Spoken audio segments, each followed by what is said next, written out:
Hi everybody, welcome to the video surprise of the day. Today's video surprise is on the 2019 Toyota Highlander Hybrid XLE. Before you get started, please remember to hit the subscribe button. If you want to be notified new videos, please hit the bell icon. And I really appreciate that thumbs up. Thank you very much in advance. Okay, we're looking at a pre-dawn gray mica. Very beautiful color, and you can see the nice fog lamps on this one. And this is a hybrid edition of the XLE, by the way. It's a 6-cylinder hybrid. If you really want a 6-cylinder hybrid, this is the time to get it, because the 2020 model coming out is only a 4-cylinder hybrid. It's a little bit slower. 18-inch alloy wheels as well too. Nice all the way through. And this is the look at the engine base. A gas electric V6. Exactly. It's a V6 hybrid.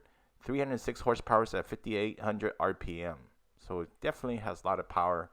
Does have a little weight with the extra battery. Okay, so we look at the engine bay over here. You got the ABS and the fluids on the left, and all the engine oil in the middle. You can see the different dipstick, the radiator fluid, and also you notice the battery is located in the back with more fluids and the fuse box. So this particular one is a hybrid, so it's a little bit heavier, as I mentioned. Transmission is a CVT with overdrive as well too. The vehicle handling is probably one of the strong points, but it's a sluggish acceleration because its weight. It's a V6 engine, and even for a hybrid, I don't know, the new one's a 4-cylinder.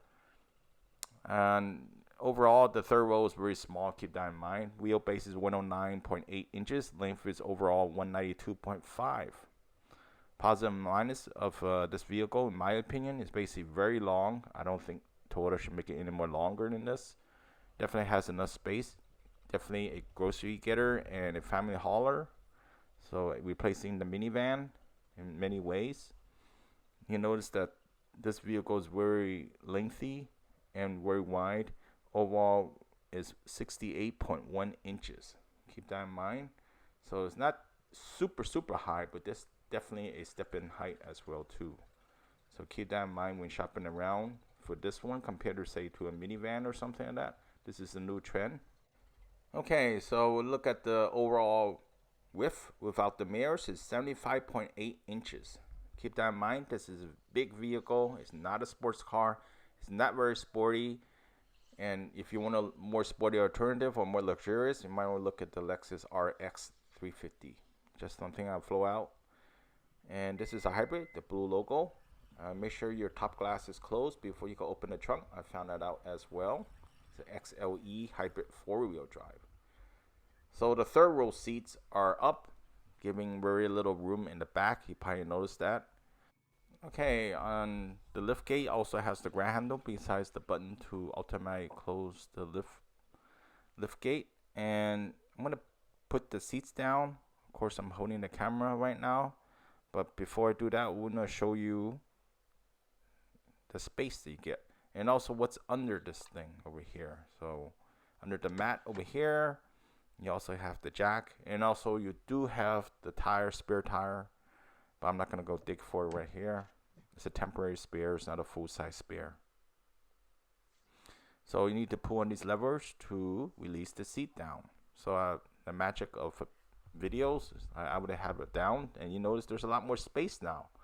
So definitely a lot more space when the third row is down, but you lose 3 seats. You got the nice cup holders in the back for the third row. I noticed the third row is not that easy to get in or get out overall. Best lift for the kids still.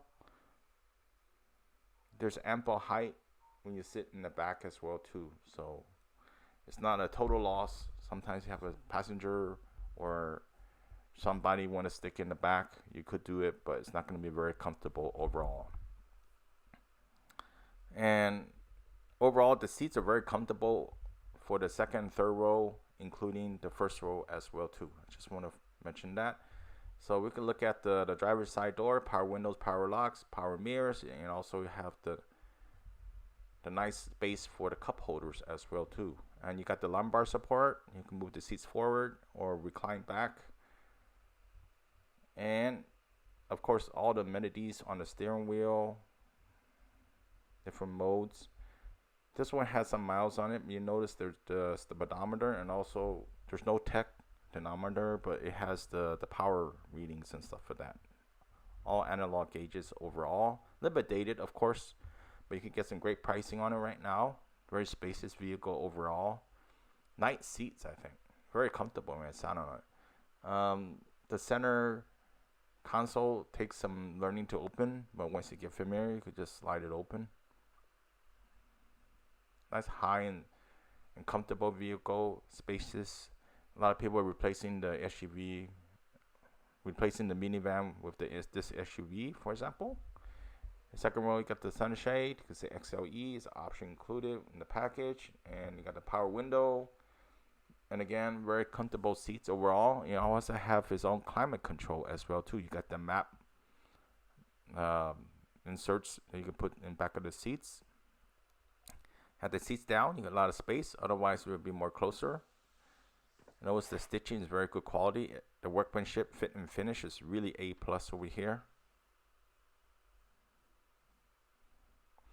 And there's a lot of different little things here and there that is worthwhile on this vehicle. So this one has the floor mats and all this extras. You probably could buy it aftermarket as well too. So the infotainment is pretty small overall. And the new one, 2020, is going to be better and have Android Auto, Apple CarPlay. Visibility is excellent through the vehicle. You can probably see through the different pillars. Not a lot of power if you don't get the added power with the hybrid, by the way. So Toyota has been like trying to save gas on this vehicle more than upping the power. So the power is definitely a little bit lacking on the regular ones. It's a firm and busy wide overall. That's where I noticed testing it out. A lot of places to store different things like water bottles and such. Nice size cup holders as well too. As we look around, the interior is very good quality. Even in the used aftermarket is really good. Hybrids probably last really well until 150,000 miles. As many of you know, the Toyota vehicles, Lexus as well, are very reliable, especially the hybrid as well, up to 150,000 miles. And look at the safety ratings here. This is a very good vehicle for safety. MPG is 28 miles per gallon, 29 city, 27 highway. Imagine that for a SUV like this size. It's about 43K MSRP. Of course, there are a lot of deals going on right now because the dealerships want to clear the 2019 models, and you can get some great pricing on these vehicles. This is the time to buy if you really wanted to save some money. Hope this video helps you out, and we appreciate a thumbs up. See you next time. Bye.